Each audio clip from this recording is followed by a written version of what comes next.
Hello guys, welcome to my YouTube channel. So today we are going to learn Freedom to the Slave by Henry Dorezio. इस poem को Henry डोरेजियो ने लिखा है, जिसकी आज हम हिंदी में समरी देखने वाले हैं, जो आपको एग्ज़ाम में बहुत ही हेल्पफुल होने वाली है। तो सबसे पहले हम जानेंगे इसके ऑथर के बारे में, जिसने इस पोयम को लिखा है। फिर उस पोयम के जो एक्सप्लेनेशन है उसे लाइन बाय लाइन जानेंगे। फिर इस पोयम का जो बैकग्राउंड है उसके बारे में जानेंगे। फिर उसके बाद जो उसका क्रिटिकल एनालिसिस है उसके बारे में जानेंगे। तो आइए सबसे पहले हम जान लेते हैं इसके ऑथर के बारे में, जिनका नाम है हेनरी लुइस विवियन डोरेजियो, जो एंग्लो इंडियन पोएट थे एंड असिस्टेंट हेड मास्टर थे हिंदू कॉलेज के, जो कि कोलकाता में है। और ये जो है बोर्न हुए थे 18 अप्रैल 1809 में, एंड इनकी जो डेथ है वो हुई थी 26 दिसंबर 1831 में। ये सब छोटी चीज़ों का हमें जान लेना बहुत ज़रूरी होता है, क्योंकि एग्ज़ाम में अक्सर करके ऐसे क्वेश्चंस पूछ लिए जाते हैं कि वो कब बॉर्न हुए थे, उनकी डेथ कब हुई थी। इससे बहुत ही हम पर हमारे एग्ज़ाम में असर पड़ता है, इसलिए ये छोटी छोटी जानकारी का जान लेना ज़रूरी होता है। He was a radical thinker of his time, और ये जो है अपने टाइम के एक बहुत ही पॉपुलर थिंकर थे, जो बहुत ही मशहूर थे, and one of the first Indian educators to disseminate western learning. और ये जो थे उन्हें बहुत ही शोहरत हासिल मिली थी वेस्टर्न लर्निंग में, और जो वहाँ की यंग जनरेशन थी बंगाल की, उसकी वजह से उनको भी एक जोश पैदा हो रहा था पोइट्री में। और जो इनकी पोएम्स है उनकी लैंग्वेजेस ज़्यादातर इंग्लिश एंड बंगाली में है।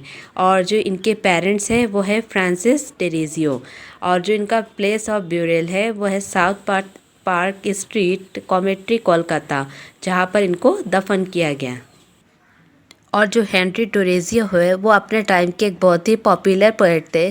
तो उन्होंने ना ही सिर्फ फ्रीडम टू द स्लेव बल्कि और भी बहुत सारी पोएम लिखी है, लाइक द ऑर्फन गर्ल, जो ये भी हमारे सिलेबस में आती है। उस पोएम को भी इन्होंने बहुत ही ब्यूटीफुल तरीके से एक्सप्लेन किया है। अब ये जो पोएम है फ्रीडम टू द स्लेव, इसमें जो स्लेव है उसका तो नाम नहीं उन्होंने बताया है कि वो कौन है क्या है, लेकिन एक स्लेव के बारे में बताया है कि जब वो आज़ाद होता है तो उसे कैसा फील होता है। ये पूरी पोएम जो है एक स्लेवरी पर भरी हुई है कि जब उसे आज़ादी मिलती है तो कैसा फील करता है, और वो अपनी जो उसका जब वो आज़ाद होता है तो अपनी फीलिंग्स को कैसे एक्सप्लेन करता है।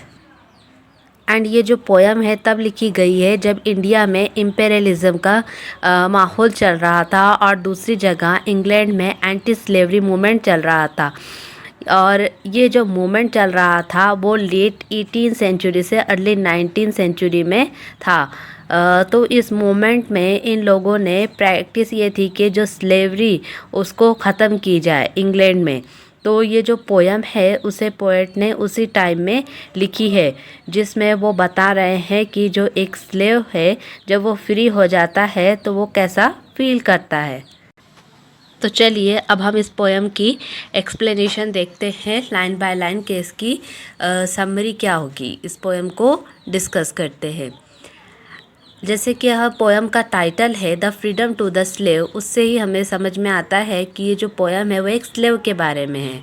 तो जो पोएट है उन्होंने भी उस स्लेव के फ्रीडम के बारे में लिखा है। सो स्टार्ट करते हैं हम अपनी आज की poem.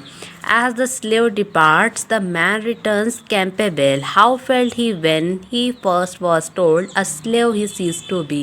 How proudly beat his heart when first. तो इसमें बताया है कि जब एक स्लेव डिपार्ट्स मीन्स जब वो उसे आज़ादी मिलती है और वो रिटर्न होता है कैंपबेल से, तो उसे कैसा महसूस होता है जब उसे पहली बार कहा जाता है। सीज मतलब यहाँ पर आज़ादी हो रही कि उसे पहली बार बताया जाता है कि अब तुम आज़ाद हो, तो उसे कैसा महसूस होता है, कितना प्राउड फ़ख्र फील करता है वो, और उसका जो हार्ट है वो कैसे बीट करता है फर्स्ट टाइम ये सुनने के बाद। और फिर उसके बाद he knew that he was free, और जब वो जानता है कि वो फ्री है, the noblest feeling of the soul to glow at once began. He knelt no more, his thoughts were raised. और यहाँ पर बताया गया है कि इससे बड़ी नोबलेस्ट फीलिंग उसके लिए कोई हो ही नहीं सकती है जब वो उसे बताया जाता है कि वो आज़ाद है, जो उसके ख़यालात है वो किस तरह से रेज्ड होते हैं, बढ़ते हैं. He felt himself a man. वो अपने आप को एक आदमी महसूस करता है, समझ सकता है. इसका मतलब यहाँ पर हो रहा है कि वो अपने आप को पहले एक इंसान भी महसूस नहीं करता है, लेकिन जब उसे पता चलता है कि उसे स्लेवरी से आज़ादी मिल गई है तो वो अपने आप को एक इंसान महसूस करता है. और फिर उसके बाद he looked above the breath of heaven around him freshly blue. He smiled exultingly to see. उसके बाद क्या होता है, वो ऊपर की तरफ देखता है. द ब्रीथ ऑफ हेवन यानी जो जन्नत का बताया गया है यहाँ पर, और वह सांस लेता है तो उसे ऐसा लगता है कि जैसे वो जन्नत में है, उसे ऐसा फील होता है. और जो उसके आसपास का माहौल है वो एकदम फ्रेश माहौल महसूस होता है उसे. और वो स्माइल करता है ऐसा कि जो देखने के लायक होती है. As the wild birds as they flew, he looked upon the running stream. और फिर उसके बाद जो जंगली बर्ड्स परिंदे होते हैं जो हवा में उड़ते रहता है वो उनको देखता है. और जो नदियों में, स्ट्रीम मीन्स जो एक नदी होती है, वहाँ पर वो जब एक पानी में जानवरों को, मछलियों को तैरते हुए देखता है तो उसे कैसा फील होता है. दैट नीट यानी उसके अंदर क्या होता है, him rolled away then thought on winds and birds and floats. फिर उसके बाद जब वो अंदर देखता है और सोचता है कि जो हवा चल रही है वो किस तरह फ्लर्ट्स की तरह उसमें बर्ड्स तैर रहे हैं, वैसे ही उसे भी अपने आप के लिए फीलिंग आती है. And cried I am free as they, O freedom there is something dear. और ज़ोर से चिल्लाता है कि मैं अब आज़ाद हूँ, आज़ादी. ओ फ्रीडम मतलब है आज़ादी. देयर इज़ समथिंग डियर यानी वहाँ पर कुछ ऐसा तो ख़ास है आज़ादी में.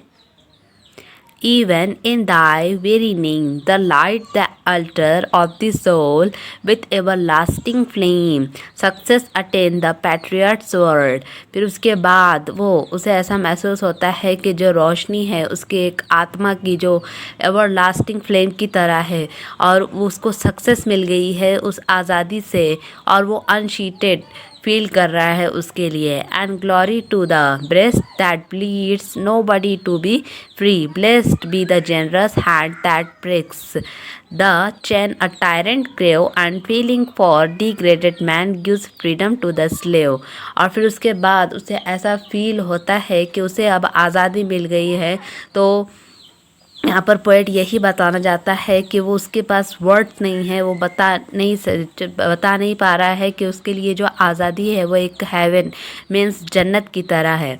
तो वो उसे फ्रीडम जब मिलती है, आज़ादी मिलती है उस स्लेव को, तो वो कितना ज़्यादा अपने आप को फ्री महसूस करता है. तो ये जो पोएम है पूरा इसी पर लिखी गई है कि कैसे एक जो स्लेव है जब उसे आज़ादी मिलती है स्लेवरी से तो वो कितना खुश महसूस करता है. तो इस पोएम का जो बैकग्राउंड है वो भी स्लेवरी ही है, और जो पोएम है वो भी एंटी स्लेवरी मोमेंट के दौरान ही लिखी गई थी.